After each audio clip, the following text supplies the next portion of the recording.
আজকে ব্রাইড হচ্ছে মৌলিতা। তো বলো কেমন লুক চাইছো, কতটা এক্সাইটেড? খুব এক্সাইটেড। তোমার মতো করে তুমি করে দাও, আমি তোমায় আগেও বলেছি ঠিক সেরকম করে দাও, তুমি নিজের মতো করে দাও। শুধু লিপসটা আমার শাড়ির কালারটা রেখো।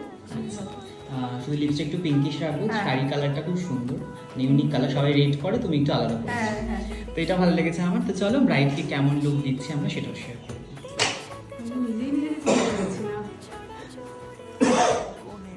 আমার কি ভালো লাগছে তো? আরে আমাকে কি চিনতে পারবে? না, তোমার বর তোমাকে চিনতে পারবে না। আমি তো নিজেকে চিনতে পারছি না। বলো কেমন লাগছে? সুন্দর লাগছে, নিজেই নিজেকে চিনতে পারছি না। Thank you. পছন্দ হয়েছে তোমার? হ্যাঁ, পছন্দ হয়েছে। দেখে নাও, আই মেকআপ, কলকা, লিপস্টিকের কালার দেখো তুমি যেমন চেয়েছিলে। দেখি তারপর এদিকে স্মাইল করো, বলো কেমন লাগলো? Thank you.